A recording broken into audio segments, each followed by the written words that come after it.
ओम राम कृष्ण हरी. गुरुर्ब्रह्मा गुरुर्विष्णू गुरुर्देवो महेश्वरः. गुरुः साक्षात् परब्रह्म तस्मै श्री गुरवे नमः. सच्चिदानंद सद्गुरु श्री स्वामी स्वरूपानंद महाराज की जय. सद्गुरु श्री कृपामयी माता की जय. तुम्हा मान्य स्वामी ऐसे खडावे, मना माझी प्रतिकूल अनुकूल भावे. विकल्पतया आड काही न येवो, असा बुद्धिदाता स्वामी तुम्ही हो. स्वामी तुम्ही हो. स्वामी तुम्ही हो. तुम्हा सर्व भाविक श्रोत्यांना वंदन करून आजच्या विषयाकडे वळते. आज प्रथम आपण 7व्या अध्यायातला 4था श्लोक पाहणार आहोत. भूमिरापो नलो वायुः खं मनो बुद्धिरेव च, अहंकार इतीयं मे भिन्ना प्रकृतिरष्टधा. काल आपण पाहिलं की 6व्या अध्यायात भगवंताने योगाभ्यासाचं महत्त्व सांगितलं होतं आणि अर्जुना तू योगी हो असा उपदेश केला. जो योगी होतो त्याला परमात्म्याचे समग्र ज्ञान होऊ शकतं आणि तेच ज्ञान ज्ञान विज्ञान योग या नावाने भगवंत या 7व्या अध्यायात सांगत आहेत. अर्थातच ज्ञान आणि विज्ञान मिळून परमात्म्याचे संपूर्ण स्वरूप समजून घेणे हा या अध्यायाचा विषय आहे. परमात्म्याच्या स्वरूपाचं ज्ञान होण्यासाठी योगी होणं आवश्यक आहे असं भगवंत सांगतात. म्हणजे बघा, व्यवहारातही अत्युच्च ज्ञान प्राप्त करण्यासाठी काही एक किमान पात्रता असणं आवश्यक असतं. डॉक्टर, इंजिनियर होण्यासाठी आधी प्रवेश परीक्षा घेतली जाते. परमात्म्याचे ज्ञान करून घ्यायचं म्हणजे परमात्म्याच्या स्वरूपाचा अनुभव घ्यायचा. परमात्मा निर्गुण आहे, जळी स्थळी काष्टी पाषाणी तोच आहे हे तर सर्वांना माहीतच असतं, पण त्याबाबतचा अनुभव मात्र शून्य. साखर असा शब्द लिहून तो शब्द जर चाटला तर साखरेची गोडी कळणार आहे का? परमेश्वराचे ज्ञान मिळवण्यासाठी सूक्ष्म पातळीवरच जाणे आवश्यक आहे, कारण परमतत्व हे अत्यंत सूक्ष्म आहे. स्थूल बुद्धीला परमेश्वर स्वरूप कळणार नाही. योगाभ्यासाने बुद्धी सूक्ष्म होते, म्हणून भगवंत म्हणतात अर्जुना तू योगी हो. आणि त्यातही पुन्हा भगवंत सांगतायत की मय्यासक्त हो, म्हणजे अनन्य प्रेमाने माझ्यातच चित्त आसक्त कर. प्रपंचाची आसक्ती ही बंधनाला कारणीभूत आहे, तर परमेश्वराची आसक्ती ही मुक्तिदायक ठरते. शिवाय जो विषय जाणून घ्यायचा त्याबाबत प्रेम पाहिजे. आवड असली तर ते ज्ञान मनःपूर्वक घेतलं जाईल. एरवीसुद्धा बघा, ज्या विषयात गोडी असते त्याच विषयाचा मनापासून अभ्यास केला जातो. हा सार्वत्रिक अनुभवच आहे. म्हणून भगवंत सांगतात माझ्यात आसक्ती ठेव आणि पुढे म्हणतात माझ्यावर विश्वास आणि श्रद्धा ठेव, माझाच आश्रय घे. तुकाराम महाराज म्हणतात पतिव्रते जैसा भ्रतार प्रमाण, आम्हा नारायण तैशा परी. आता इतकी सगळी तयारी झाली की साधक भगवंताला निश्चित जाणू शकतो. म्हणून अर्जुना आता मी तुला विज्ञानासह ज्ञान सांगतो. ते जाणले असता या जगात जाणायचे काहीही शिल्लक राहत नाही. भौतिक विद्यांच्या बाबतीत असं होत नाही. म्हणजे एका शाखेचं सखोल ज्ञान असलं तरी दुसऱ्या शाखेची संपूर्ण माहिती असते असं नाही. म्हणजे ज्याला ज्ञान असते म्हणतात तशी माहिती नसते. वैद्यकीय तज्ज्ञाला अभियांत्रिकी शाखेचं ज्ञान नसतं तर इंजिनियरला कायद्याची सखोल माहिती नसते. पण विज्ञानासहित ज्ञान मिळालं तर मनुष्य सर्वज्ञ होतो, असं हे अलौकिक ज्ञान आहे. वास्तविक पाहता हे ज्ञान मिळवणं हेच मनुष्याच्या जीवनाचे अंतिम ध्येय आहे. म्हणून भगवंत सांगतायत की मी विज्ञानासह ज्ञान सांगतोय. आता ते जे विज्ञान म्हणजे काय आणि ज्ञान म्हणजे काय हे आपण पाहू. विज्ञान म्हणजे प्रपंचासह सर्व दृश्य सृष्टी, थोडक्यात म्हणजे विश्वज्ञान. आणि ज्ञान म्हणजे आत्मज्ञान, स्वरूपाचे ज्ञान. या शरीरात, या विश्वात, या प्रपंचात मी आहे असं आपण म्हणतो. पण तो मी नेमका कोण आहे हे जाणणं म्हणजेच आत्मज्ञान किंवा ज्ञान. समर्थांच्या शब्दात सांगायचं तर ओळखावे आपणासी आपण. विश्वज्ञान आणि आत्मज्ञान यांचा परस्पर संबंध काय आहे हे भगवंत या अध्यायात स्पष्ट करून दाखवत आहेत. म्हणून या अध्यायाला ज्ञान विज्ञान योग असं नाव दिलंय. ज्ञानेश्वर माऊली म्हणतात, अर्जुना, ज्ञान जाणून घेत असताना ही प्रपंचाची, विज्ञानाची वार्ता कशाला असं तुझ्या मनात येईल. पण ज्ञान होण्यासाठी विज्ञान आधी जाणणं आवश्यक आहे. विज्ञानाचे स्वरूप जाणल्यामुळेच ते मिथ्या आहे हे लक्षात येतं. मग सत काय आहे हे शोधण्यासाठी मनोभूमिका तयार होते. माझ्या शरीरासकट हे सर्व विश्व नाशिवंत आहे, म्हणजेच असत आहे. परमात्मा आणि त्याचा अंश असलेला आत्मा हाच फक्त अविनाशी आहे. दुसऱ्या अध्यायातही भगवंतांनी सांगितलंय की सत्वस्तूचा अभाव नसतो. सत्वस्तू म्हणजे परमात्मा, जो सर्वत्र व्यापून राहिलेला आहे. विज्ञान या पद्धतीने सत नाही, अविनाशी नाही आणि शाश्वत नाही हे एकदा समजले म्हणजे ज्ञान हाती आलेच म्हणून समजा.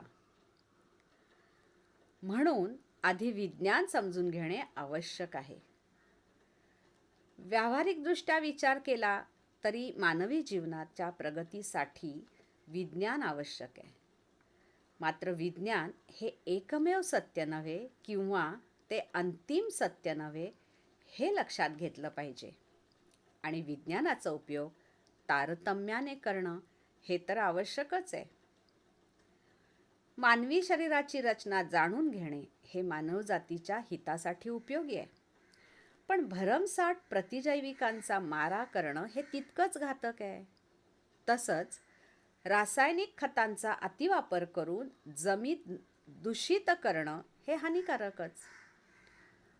अणुरेणूंची रचना जाणून घेणं ही चांगली गोष्ट, पण मनुष्य जातीचा विनाश करणारा अणुबॉम्ब बनवणं हे महाभयानक आहे. ध्वनी ऐकण्याच्या मानवी क्षमतेचा कडे लोट होऊन माणसाला बहिरेपण येईल अशी डीजे सारखी यंत्र बनवणं व ती सार्वजनिक ठिकाणी वाजवणं हा मूर्खपणाचा कळसच नाही का? थोडक्यात काय तर विज्ञान हे दुधारी हत्यार आहे. ते जपून वापरलं पाहिजे. गाडीला अर्जंट ब्रेक लावण्यापेक्षा गाडी गिअरवर नियंत्रित करता येईल इतकाच गाडीचा वेग ठेवणं हे सुजाण चालकाचं लक्षण आहे. विज्ञानाच्या मर्यादा जाणून घेणं हे ज्ञानाच्या कक्षा रुंदावण्यासाठी आवश्यक आहे. म्हणून भगवंत या अध्यायात नुसतेच ज्ञान सांगत नाही तर विज्ञानासह ज्ञान सांगतात.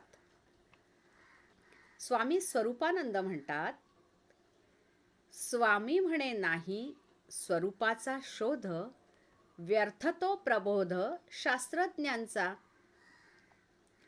आत्मज्ञान तर आतापर्यंत पुष्कळ सांगून झालंय, पण विज्ञान मात्र या अध्यायात प्रथमच सांगितलंय. प्रपंच आणि परमार्थ, विज्ञान आणि आत्मज्ञान या दोन्हीचे ज्ञान झाल्यावर जाणायचं तरी काय उरणार. या ज्ञानामुळे विश्व आणि परमात्मा या दोन्हीचं आकलन होतं. पण भगवंत म्हणतात, हजारात कुणी एखादा माझ्या प्राप्तीसाठी प्रयत्न करतो आणि त्या प्रयत्न करणाऱ्या योग्यांमध्येही एखादाच माझे स्वरूप जाणतो. भगवंत हे जे म्हणतायत त्याचा अनुभव आजही येतो. हजारातील एखादाच भगवंताच्या प्राप्तीसाठी प्रयत्न करतो. माणसं आस्तिक नाहीत असं नाही, उलट नास्तिकांपेक्षा आस्तिकांचीच संख्या जास्त आहे असं मला तरी वाटतं. माणसं मोठ्या श्रद्धेने देवदेवतांची पूजा अर्चा करतात, व्रतवैकल्य पाळतात. पण हे सगळे लोक सिद्धये यतती नाहीत, म्हणजे परमेश्वराच्या प्राप्तीसाठी प्रयत्न करणारे नाहीत. कारण त्यांचा परमार्थ हा प्रपंचासाठी असतो, परमेश्वर प्राप्तीसाठी नाही. परमेश्वराकडे ते एक श्रेष्ठ दाता म्हणून बघतात.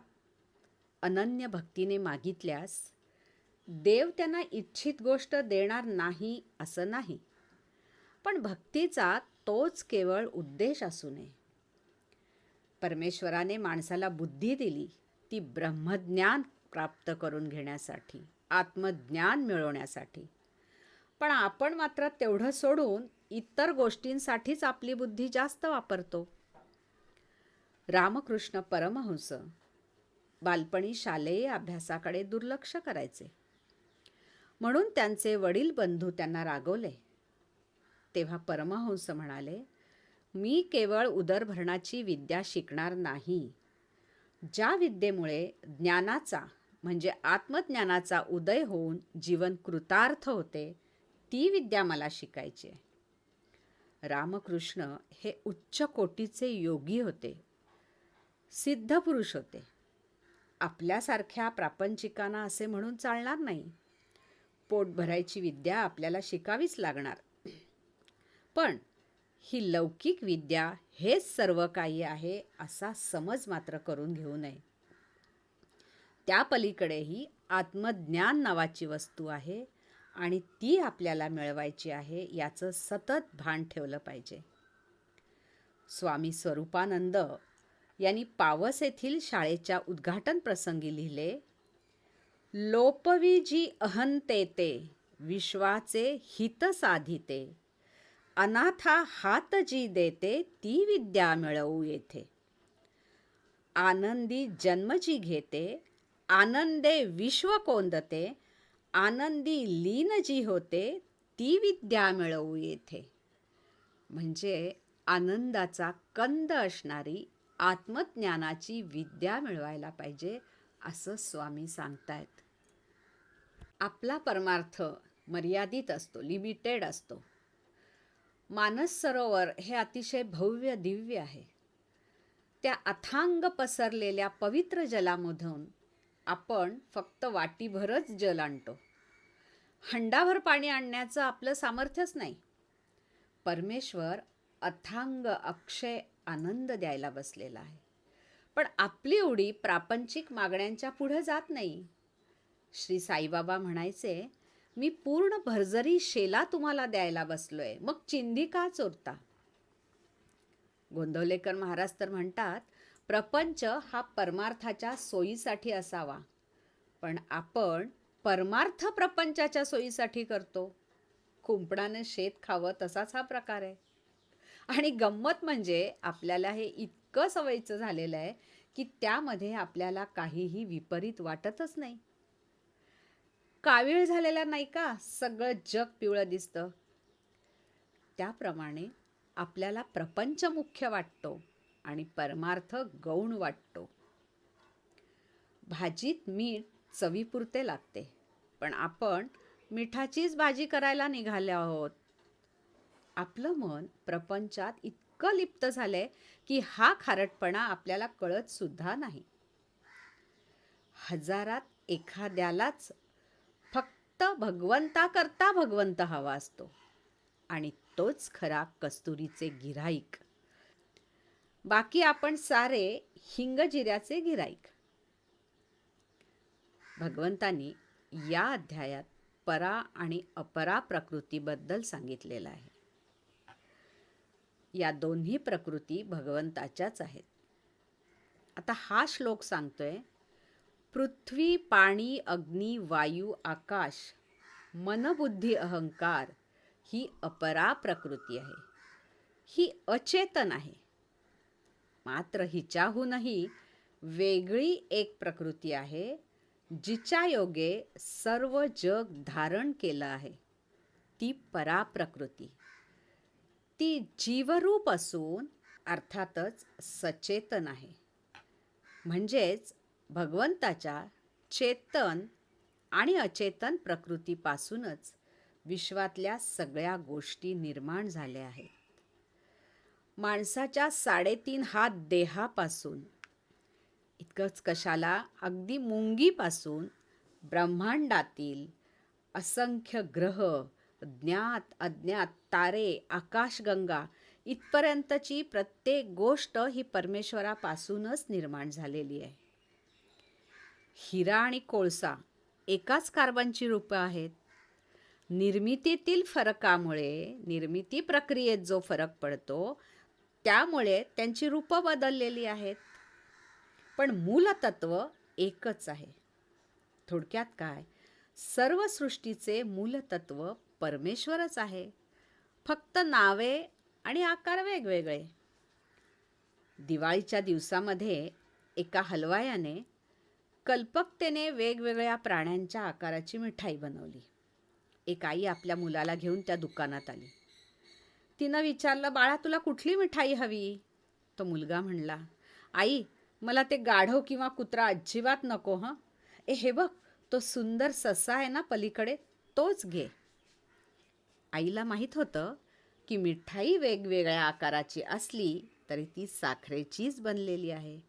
त्याचप्रमाणे तत्ववेत्ते लोक हे जाणत असतात की सर्व विश्वात परमेश्वरच भरून राहिलेला आहे.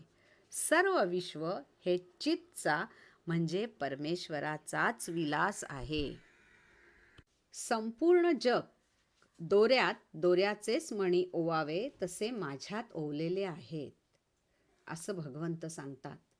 म्हणजे मणीही दोऱ्याचेच आणि ते दोऱ्यातच ओवलेले आहेत. दोऱ्याखेरीज त्यामध्ये अन्य कोणतेही तत्व नाही, अंतर्बाह्य दोराच. त्याचप्रमाणे विश्वातील प्रत्येक गोष्टीत ईश्वरी तत्वच व्यापून राहिलं आहे. फक्त आपली दृष्टी स्थूल असल्यामुळे आपल्याला ते जाणवत नाही. प्रल्हादासारख्या महान भक्ताला ते पावलोपावली जाणवतं.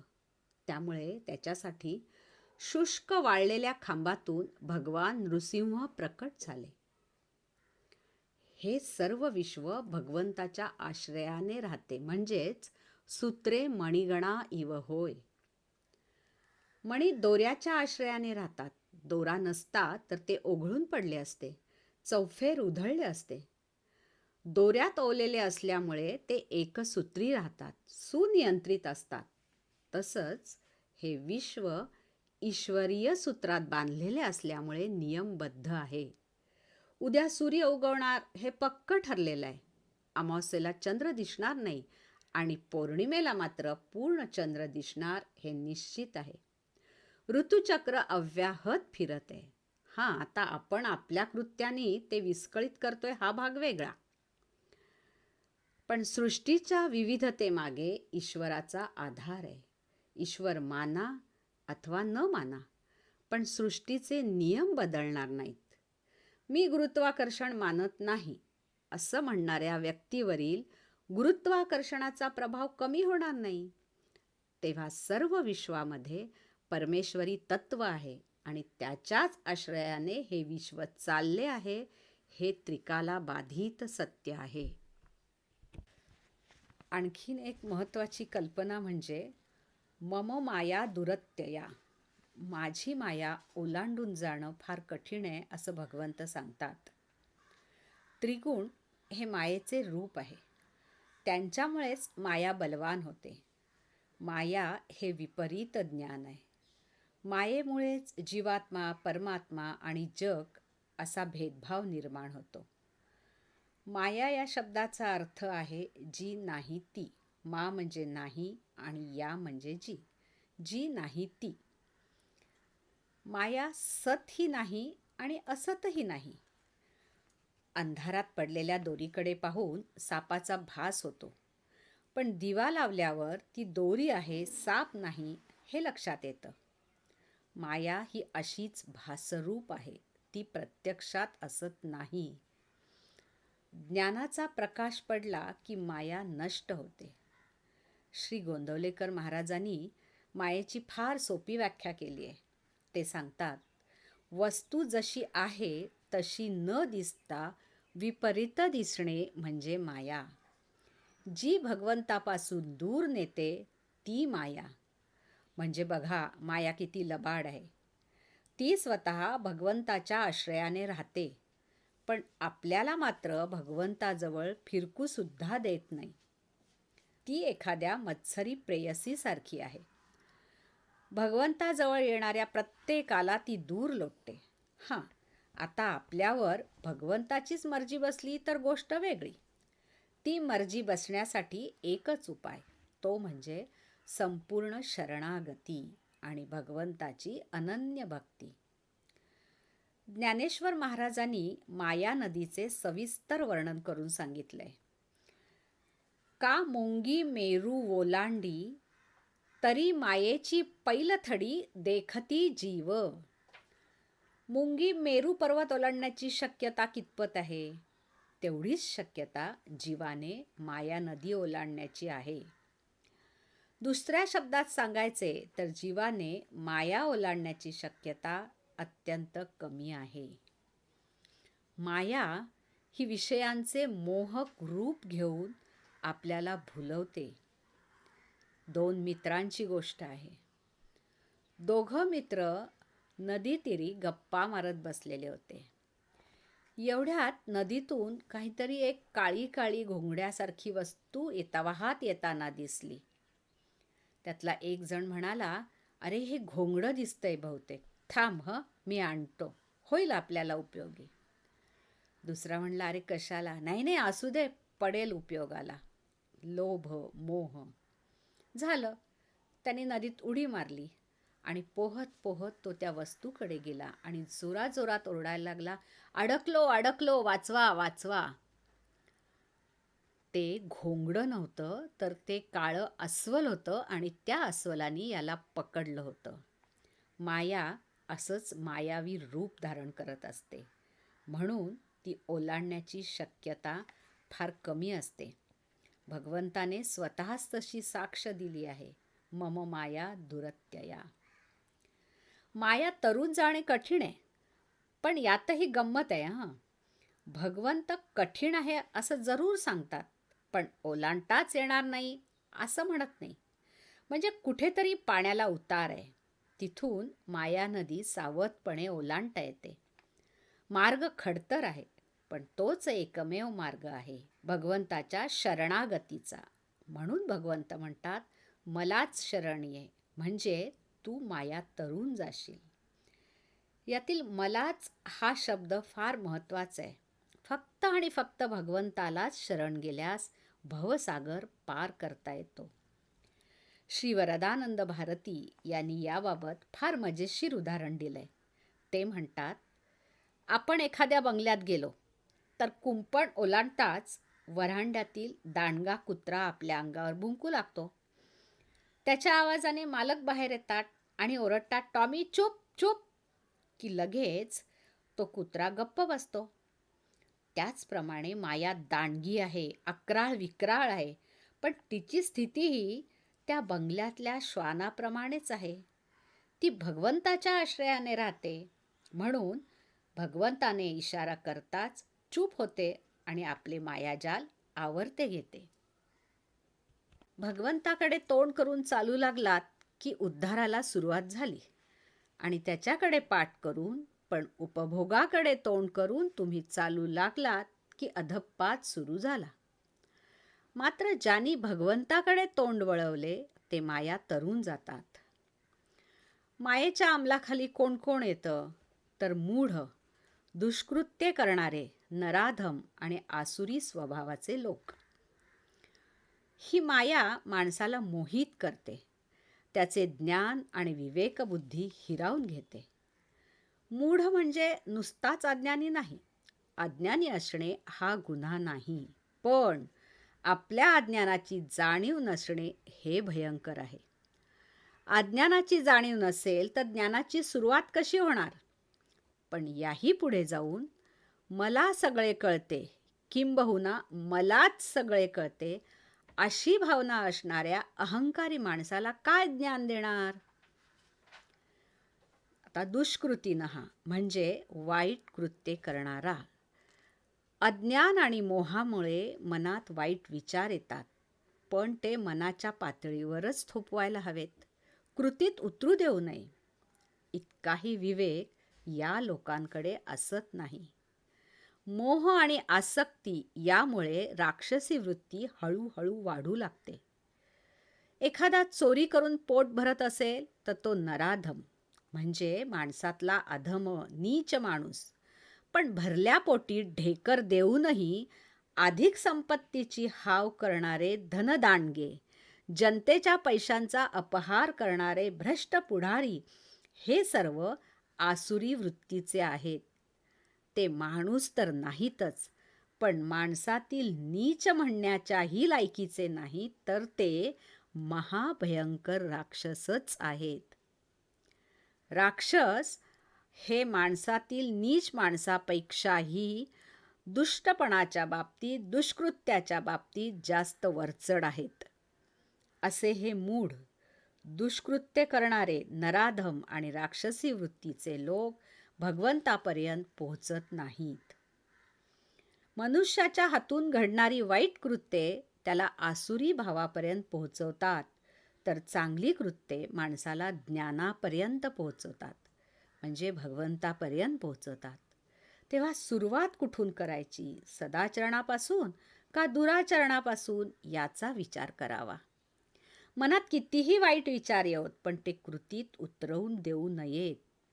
मुळात मनात असे भलते सलते विचार येतातच का, हे जाणून घेऊया. हे विचार पूर्वसंस्कारातून निर्माण होतात. आणि संस्कार का निर्माण होतात? तर तसं आधी घडलेलं असतं म्हणून. त्या गोष्टींची आपल्याला सवय असते, त्यांच्याशी आपला परिचय असतो, म्हणून आपल्या मनावर त्यांचा ठसा उमटलेला असतो. आपल्याला आईस्क्रीम खावेसे वाटते, कारण त्याची चव आपण चाखलेली असते. पण एखाद्या दुर्गम भागातील आदिवासीला आईस्क्रीम खायची इच्छा होईल का? त्याला आईस्क्रीमची चवच ठाऊक नाही, आईस्क्रीम काय आहे हेच माहिती नाही, त्यामुळे ती खाण्याची इच्छाच होणार नाही. संस्कारांचं हेच आहे. ज्या गोष्टी पूर्वी अनेक जन्म हातून घडल्या आहेत किंवा त्यांचा मोह पडले आहेत, त्याच वासना, तेच विचार मनात उमटतात. आणि पुन्हा त्याच विचारांच्या मागे धावत जाऊन कृती केली तर ते संस्कार अधिकच घट्ट होतात. पण निश्चयपूर्वक असे विचार मागे सारले, त्याप्रमाणे कृती केली नाही, तर उद्धाराला सुरुवात होते. संत कबीर म्हणतात, मन गया तो जाने दो, मत जाने दो शरीर, नहीं खींची कमान तो कहाँ से छुटेगा तीर. धनुष्यबाण हातात आहे, असू दे, तीर मात्र सोडू नका. हे तर आपण करू शकतो ना. पुढला श्लोक आहे 8व्या अध्यायातला 13वा श्लोक. ओमित्येकाक्षरं ब्रह्म व्याहरन् मामनुस्मरन् यः प्रयाति त्यजन् देहं स याति परमां गतिम्. या अध्यायाच्या सुरुवातीला अर्जुनाने भगवंतांना काही प्रश्न विचारले. अर्जुन विचारतोय, हे पुरुषोत्तमा, ब्रह्म म्हणजे काय? अध्यात्म काय आणि कर्म काय आहे? अधिभूत शब्दाने काय सांगितलंय? आधी दैव कशाला म्हणतात? अधियज्ञ कोण आहे? तो या शरीरात कसा आहे? अंतकाळी युक्त चित्ताचे पुरुष तुम्हाला कसे जाणतात? या शेवटच्या प्रश्नाशी हा श्लोक संबंधित आहे. हे प्रश्न विचारत असताना अर्जुनाने पुरुषोत्तम असं संबोधलंय. पुरुषोत्तम म्हणजे ज्ञानी. अंतकाळ हा महत्त्वाचा विषय आहे, पण तितकाच दुर्लक्षितही आहे. आपण साधकांनी मात्र याबाबत गंभीरपणे विचार केला पाहिजे. मरण अटळ असून सुद्धा आपण मरणाचा विषय काढायला घाबरतो. अशुभ विचार नको म्हणून झटकतो. मर हा बोलू न साहे असं ज्ञानेश्वर माऊली म्हणतात. मौत का डंका बजे हे पद गुरुदेव रानड्यांचं अतिशय आवडतं पद होतं. एका सत्संगामध्ये त्यांनी हे पद गायला सांगितलं. गाणाऱ्याने छान सुंदर भावपूर्ण सुरात ते म्हटलं. गुरुदेवांच्या डोळ्यात पाणी तरळलं. लोकांना वाटलं त्यातल्या मृत्यूच्या भावाने गुरुदेवांना वाईट वाटलं. पण गुरुदेव शेजारच्या माणसाला सांगत होते, अहो, मृत्यूचा डंका वाजत असताना सुद्धा लोक परमार्थाकडे का वळत नाही? खरं तर परमार्थ सोपा आहे. तेव्हा असा मृत्यूचा डंका वाजत असत असून सुद्धा आपण त्याचा फारसा विचार करत नाही. आयुष्यात आपण सगळ्या गोष्टींचं नियोजन करतो. आता साधं उदाहरण बघा. आपल्याला जर प्रवासाला जायचं असेल तर ते आवश्यक सामान गोळा करतो, कपडे लत्ते घेतो, त्याची बॅग भरतो, तिकीट काढतो, परतीचं तिकीट काढतो, जिथं जायचं आहे तिथे राहण्याची व्यवस्था करतो. पण शेवटचा दिवस गोड व्हावा याचं नियोजन मात्र आपण करत नाही. खरं तर आपल्याला अज्ञाताच्या प्रदेशाला जायचं असतं. बरोबर कोणी नाही, तिथली काहीही माहिती नाही, पण तिथलं नियोजन मात्र आपण करत नाही. आणि ते व्हावं याचा एकच उपाय आहे, तो म्हणजे मरणाचे स्मरण असावे. एकनाथांच्या चरित्रातली गोष्ट आहे. त्यांच्या गावामध्ये एक माणूस होता. श्रीमंत होता, धनिक होता, परंतु अतिशय तापट, उद्धट आणि बेमुरवत होता. मात्र महाराजांवर त्याची श्रद्धा होती. तो एकनाथ महाराजांचं कीर्तन ऐकायला यायचा, त्यांना नमस्कार करायचा. एक दिवशी त्यांना नमस्कार करताना त्याने विचारले, महाराज, आपण इतके कसे काय शांत राहू शकता हो? मला काही राग आवरता येत नाही. पावलोपावली मला क्रोध येतो. शांतीब्रह्म एकनाथ महाराज नुसतेच हसले. पुढे 8-10 दिवसांनी एकनाथ महाराज त्याच्या घरी गेले. त्यांनी त्यांचं छान आगत स्वागत केलं. महाराज म्हणाले, जरा बाजूला या. त्यांनी त्याला अंगण्यात बोलावून घेतलं आणि म्हणाले, तुम्हाला एक गोष्ट मी सांगायला आलेलो आहे. आजपासून 15 दिवसांनी तुमचं मरण आहे. 16वा दिवस काही तुम्ही पाहत नाही. तुमचं खटलं मोठं आहे.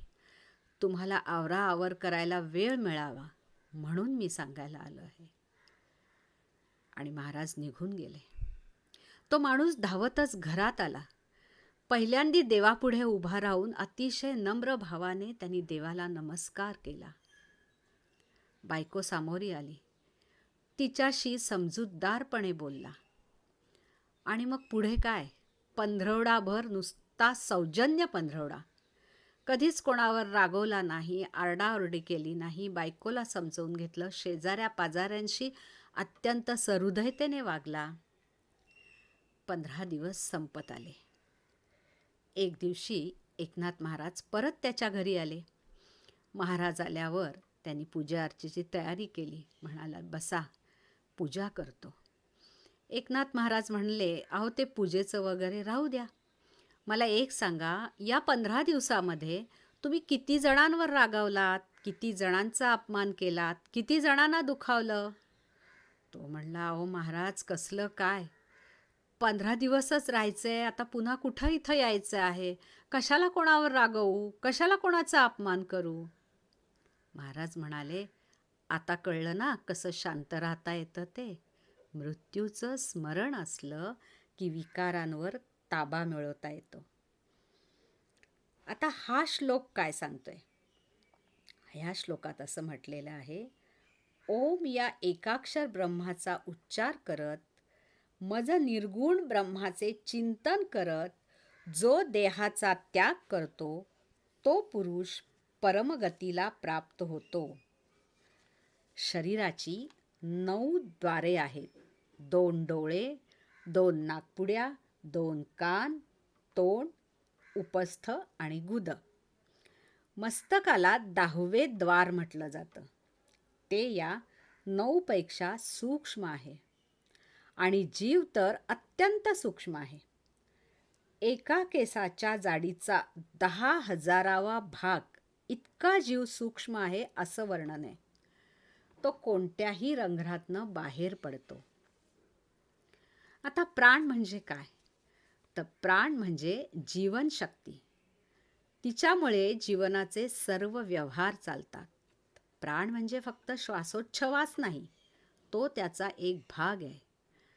अध्यात्माच्या दृष्टीने प्राण याचा अर्थ अधिक व्यापक आहे. प्राणाला मस्तकामध्ये धारण करायचे आहे. मनुष्य देहामध्ये मस्तक श्रेष्ठ मानलं जातं. त्याला उत्तमांग म्हणतात. सर्व महत्त्वाची केंद्र मस्तकात आहेत. म्हणून भगवंत सांगतात, सर्व इंद्रियांची दारे अडवून जिंकलेल्या मनाने प्राण मस्तकात स्थापन कर. ओम या एकाक्षर ब्रह्माचा उच्चार कर आणि ओंकाराचा अर्थ, जो निर्गुण ब्रह्म, जो मीच आहे, त्याचे चिंतन कर आणि प्राणत्याग कर. आता हे कसं जमणार? हे नुसतं ऐकलं तरी धाप लागते. मग जमणार कसं? मृत्यूसमयी तर गात्र शिथिल झालेली असतात, जाणीवा विझायला लागलेल्या असतात.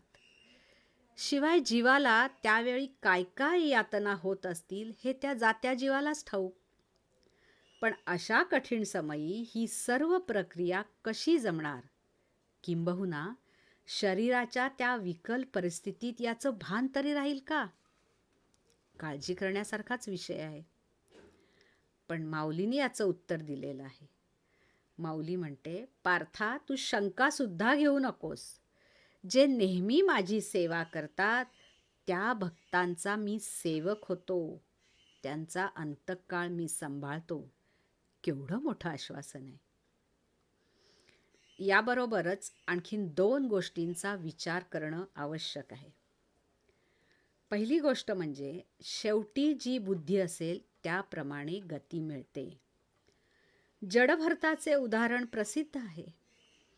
जडभरत एवढे मोठे योगी पुरुष होते, पण शेवटच्या क्षणी हरणाच्या पाडसाच्या मायेत गुंतले आणि त्यांना पुन्हा जन्म घ्यावा लागला. आपण एखाद्या पर्यटन स्थळी जात असतो, त्यावेळेला तिथली सगळी स्थळं पाहतो, 2-4 दिवस राहतो आणि पुढे मात्र आपलं मन रमत नाही. कधी एकदा घरी येतो असं आपल्याला वाटायला लागतं. आपल्याला आपल्या घराची जशी ओढ लागते त्याचप्रमाणे भगवंताची ओढ लागायला पाहिजे, कारण ते आपलं खरं घर आहे.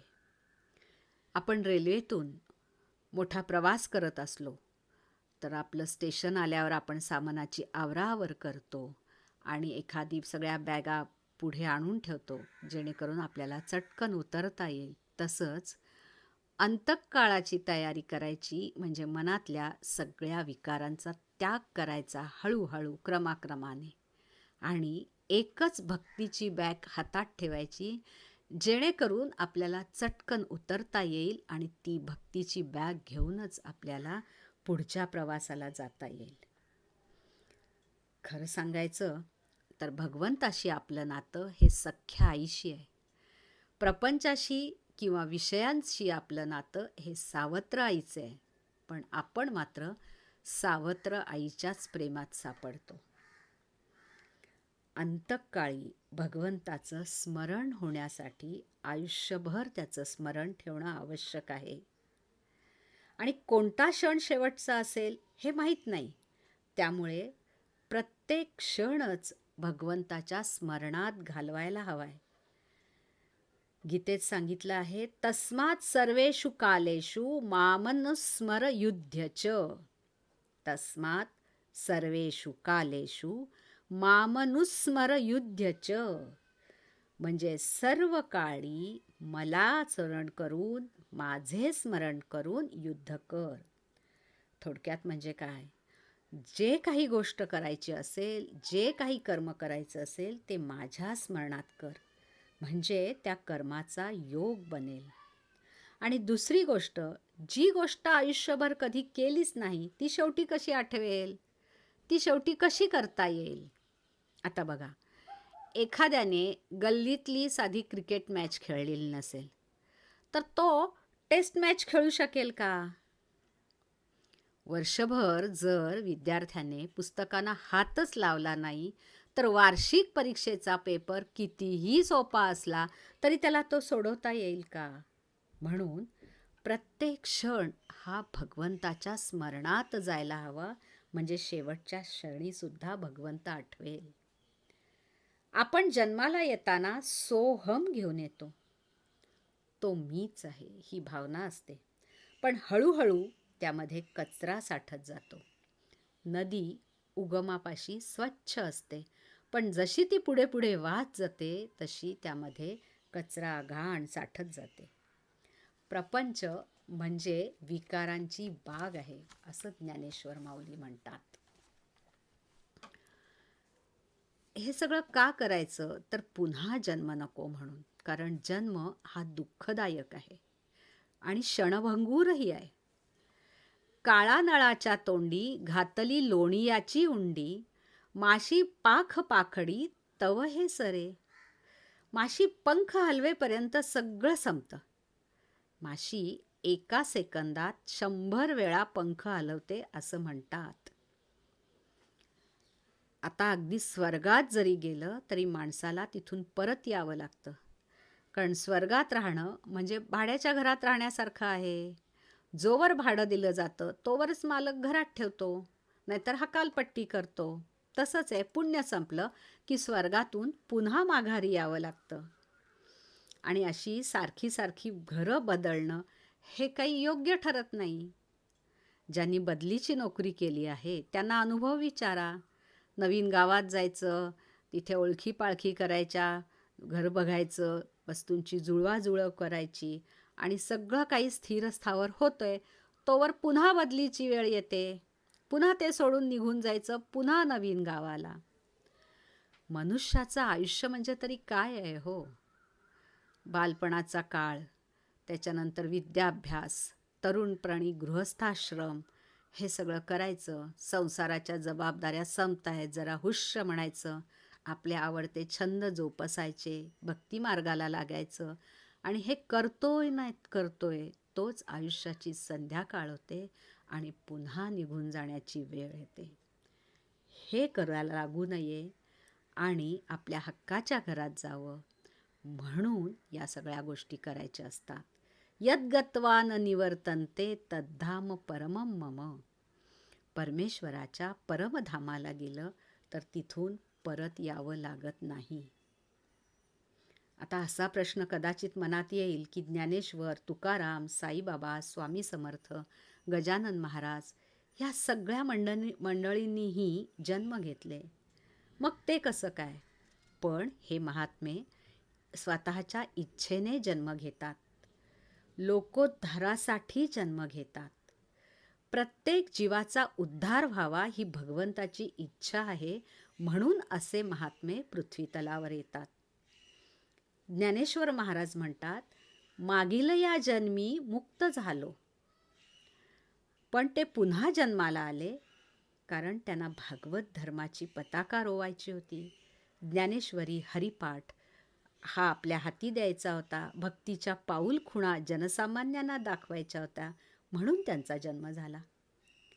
श्री स्वामी स्वरूपानंदांनी अमृतधारांमध्ये म्हटले आहे, आजकालचे नव्हेच आम्ही जुने पुराणे जाणे, असे दाखला नमूद केला पहा दप्तरी तेणे. आणखीनही एका ठिकाणी स्वामींनी म्हटलंय, माऊलींनीच आम्हाला इथं पाठवलं, दिलं काम, तिच्याच कृपेने पूर्ण झालं. आपल्या उद्धारासाठीच स्वामींचा जन्म होता. आपलं भाग्य की असे सद्गुरू आपल्याला लाभले. त्या निमित्ताने स्वामींच्या महासमाधीचं पुण्यस्मरण करू. स्वामींचा निर्वाण दिन आहे. स्वामींच्या महानिर्वाणाचा दिवस आहे 15 ऑगस्ट 1974. हा दिवस आधीच ठरवला होता. 15 ऑगस्ट म्हणजे भारताचा स्वातंत्र्य दिन. ज्या स्वातंत्र्यासाठी स्वामींनी तरुणपणी प्रयत्न केले, तुरुंगवास भोगला, तो हा दिवस. हा दिवस म्हणजे योगी अरविंदांचा जन्मदिवस आणि रामकृष्णांचा समाधी दिवस.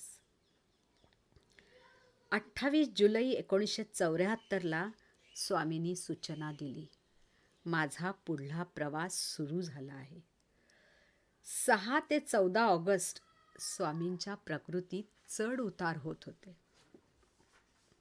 8 ऑगस्टला स्वामी 20 तास भावसमाधीत होते. 11 ऑगस्टला स्वामींनी 700 ते 800 लोकांना दर्शन दिलं. म्हणजे खोलीच्या दारातूनच या लोकांना त्यांचं दर्शन घेता आलं. स्वामींच्या तब्येतीची वार्ता पंचक्रोशीत पोचली होती. पुण्या मुंबईला तारा गेल्या होत्या म्हणून दर्शनार्थींची रांग होती. 12-13 ऑगस्टला स्वामी 38 तास शांत चित्ताने भावसमाधीत होते. स्वामींनी ओम राम कृष्ण हरी असा जप करायला सांगितला. 15 ऑगस्टची उदास सकाळ उगवली. 7:50च्या दरम्यान लोकांना खोलीच्या दारातून स्वामींचं दर्शन झालं. 8 वाजता स्वामींनी 1 चमचा दूध घेतलं. 8:30ला 2 चमचे पाणी घेतलं. 8:47ला स्वामींना ठसका लागला. स्वामींच्या मुखात गंगाजल घातलं गेलं आणि स्वामींनी देहाची खोळ सोडली. त्या दिवशी गुरुवार होता. चंद्र पुष्य नक्षत्रात होता. देह सोडण्यापूर्वी स्वामींनी बाबा महाराज आणि रामकृष्णांच्या तसबिरींना प्रणाम केला. त्रिवार ओंकार म्हटला आणि अनंताच्या प्रवासाला सिद्ध झाले. असं असतं योगी पुरुषाचे महानिर्वाण. ओमित्येकाक्षरं ब्रह्म व्याहरन् मामनुस्मर. जड अंतःकरणाने पुढल्या श्लोकाकडे वळते. पुढला श्लोक 9व्या अध्यायातला 22वा श्लोक आहे. अनन्याश्चिंतयन्तो मां ये जनाः पर्युपासते तेषां नित्याभियुक्तानां योगक्षेमौ वहाम्यहम्. आत्ताच आपण पाहिलं की भगवंतांनी सांगितलं की अंतसमयी मी काळजी घेईन, तुझा अंतकाळ मी सांभाळेन हे आश्वासन दिलंय. पण मग जन्मभराचं काय? तर या श्लोकात त्याचंही उत्तर आलेलं आहे. त्यापूर्वी ज्या 9व्या अध्यायातला हा श्लोक आहे त्याविषयी थोडं जाणून घेऊ. राजविद्या राजगुह्य योग असं या योगाचं नाव आहे. याला एकाध्यायी गीता किंवा कलशाध्याय असंही म्हणतात. माऊलींनी या अध्यायाची थोरवी सांगताना म्हटलंय, तैसे नवमी कृष्णाचे बोलणे ते नवमीची याची ऐसे मी म्हणे. 9व्या अध्यायातलं कृष्णाचं बोलणं हे 9व्या अध्यायासारखंच आहे. राम रावणांचं युद्ध कसं, तर राम रावणांसारखंच तसं 9व्या अध्यायातलं कृष्णाचं बोलणं हे 9व्या अध्यायासारखं आहे असं माऊली म्हणतात. ज्ञानेश्वर माऊलींचा हा आवडता अध्याय होता. असं म्हणतात की समाधीच्या वेळी त्यांनी तो समोर ठेवला होता. या अध्यायातली 2 महत्त्वाची तत्वे आपण पाहू. पत्रं पुष्पं फलं तोयं यो मे भक्त्या प्रयच्छती, असं यात म्हटलेलं आहे. म्हणजे पान, फूल, फळ, पाणी, जो जो मला जे देतो भक्तीने, ते मी आनंदाने घेतो. मला कोणी पान दिलं तर ते सुकं आहे का ओलं आहे याचा विचार न करता मी खाऊन टाकतो. मला कोणी फळ दिलं तर देठसुद्धा न काढता मी तो घाईघाईने तोंडात टाकतो. आणि फूल दिलं तर त्याचा वास घ्यायचा असतो, याचंही भान मला राहत नाही, तेही मी खाऊन टाकतो. पाणी ते काय, पण मला कोणी पाणी दिलं तरी त्यांनी वैकुंठा एवढे भव्य मंदिर बांधलंय असं मी समजतो. म्हणजे देव भावाचा भुकेला आहे. देवाकडे फक्त आणि फक्त भावाचं नाणं चालतं. आपल्याला ठाऊकच आहे, रुक्मिणीच्या एका तुळशी पत्राने भगवंतांची तुला झाली होती. भाव महत्वाचा. श्रीकृष्ण जेव्हा शिष्ठाईसाठी कौरवांच्या दरबारात गेले होते, त्यावेळेला दुर्योधनाने श्रीकृष्णाला आग्रह करून जेवायला बोलवलं. कृष्ण म्हणले, मला नाही जमणार. तरी आपलं दुर्योधनाचं एकच, कृष्णा माझ्याकडे जेवायला ये, कृष्णा माझ्याकडे जेवायला ये. तेव्हा श्रीकृष्णानं सांगितलं, हे बघ, कोण कोणाकडे जेवायला का जातं? एकतर स्वतःच्या घरी अन्न मिळत नसलं तर, किंवा त्या दोघांमध्ये प्रेम असलं तर. मी अन्नाला महाग नाही आणि तुझ्या माझ्यात प्रेम नाही, असं ताडकन बोलून तो परमात्मा भक्त विदुराच्या घरी जेवायला गेला. स्वामींच्या चरित्रातही एक गोष्ट आलेली आहे. एक साधक बाई होत्या. त्या स्वामींसाठी मोठ्या आवडीने प्रेमाने शिरा घेऊन आल्या होत्या. स्वामी आजारी होते, त्यांना ताप आला होता. त्यामुळे अर्थातच खोलीतल्या सेवेकरांनी सांगितलं की आज काही स्वामींना शिरा देता येणार नाही. पण तरीही त्या बाईंची खूप इच्छा होती. त्या म्हणाल्या, तुम्ही एकदा विचारून तर पहा. सेवकाने स्वामींना विचारलं. स्वामी म्हणाले, ठीक आहे, द्या 2-4 कण. आणि स्वामींनी थोडासा, म्हणजे अगदी 2-4 कण का होईना, पण तो शिरा खाल्ला. कारण भक्ताचा भाव महत्त्वाचा आहे.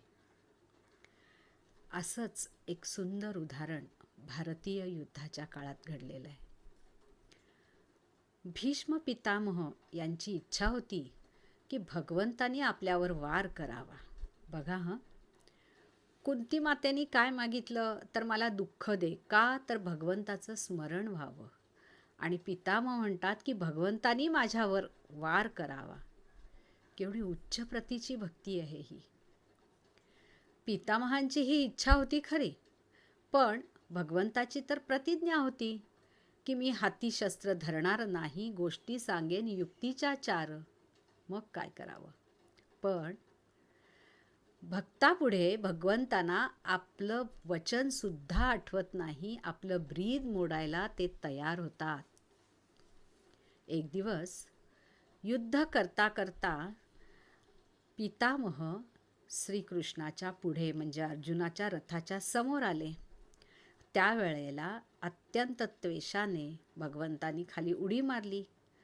जवळच पडलेलं एका मोडलेल्या रथाचं चाक घेऊन अत्यंत त्वेषाने पितामहांवर चालून गेले.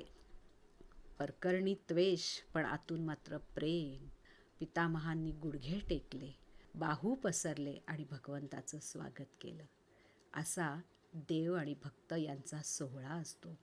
भगवंत आपलं ब्रीद कधीही मोडत नाही, पण भक्तांसाठी भगवंतानी तेही मोडलं. म्हणजे भक्ताच्या प्रेमाचं, भावाचं भगवंताला किती महत्त्व वाटतं हे त्यावरून लक्षात येतं. दुसरं महत्त्वाचं तत्त्व आहे, अपिचेत सुदुराचारो भजते मामनन्यभाग. जर एखादा दुराचारी, इथे सुदुराचारी असं म्हटलेलं आहे. आता दुराचाराला कोणी सू लावतो का? पण भगवंताची तरास न्यारी.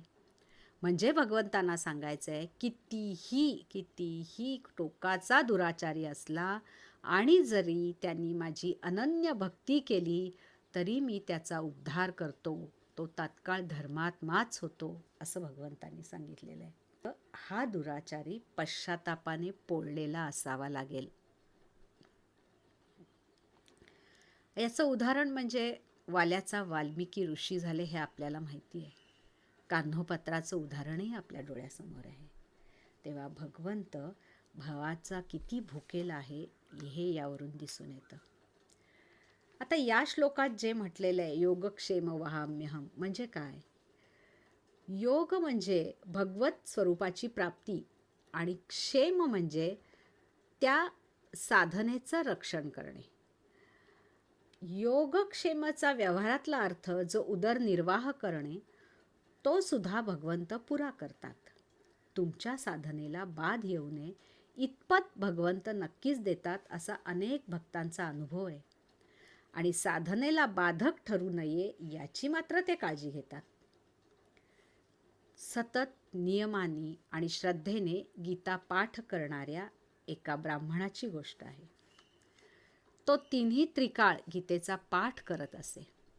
घरात मात्र 18 विश्व दारिद्र्य होतं. एकदा सलग 2 दिवस त्याच्या घरात अन्न शिजलं नाही. मुलं बाळं उपाशी पोटी निजले. त्याची बायको त्याला दुसऱ्या दिवशी खूप बोलली. ती माऊली तरी काय करेल, पोराबाळांच्या तोंडात तर घास द्यायला हवा. ती खूप बोलली, तुमची गीता काही कामाला येत नाही, आपल्याला काही मिळत नाही, पोरं बाळं उपाशी झोपतायत. त्या ब्राह्मणाला वाईट वाटलं. त्यांनी गीतेची पोथी बरोबर घेतली आणि नदीतीरी जाऊन गीतेचा पाठ करायला लागला. त्यामध्ये हा श्लोक आला, योगक्षेम वहाम्यहम. त्याला वाटलं छे हे काही भगवंताच्या तोंडातलं नाही, हे कोणीतरी मागून घुसडलेलं आहे. म्हणून त्यांनी काय केलं, त्या श्लोकावर रेघोट्या ओढल्या. संध्याकाळ झाली, काळोख पडायला लागला.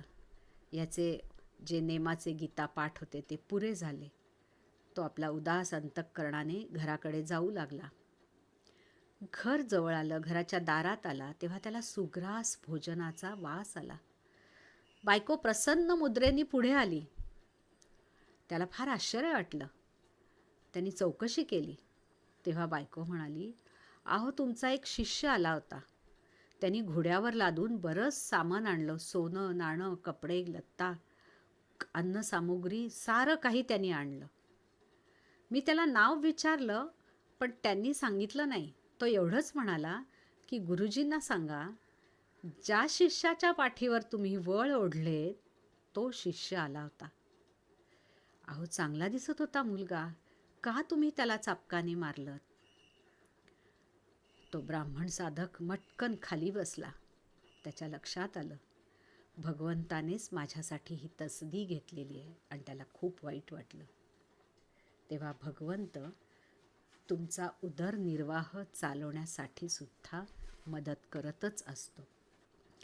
संकटात सुद्धा भगवंत भक्ताची सतत पाठराखण करत असतात.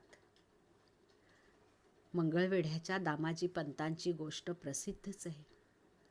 दुष्काळामुळे त्यांनी सरकारी कोठीतील धान्य गोरगरिबांना वाटून टाकलं. बादशाला अर्थातच ते आवडलं नाही. त्यांनी शिपाई पाठवले पकडायला आणि त्याप्रमाणे शिपाई दामाजी पंतांना पकडण्यासाठी आले.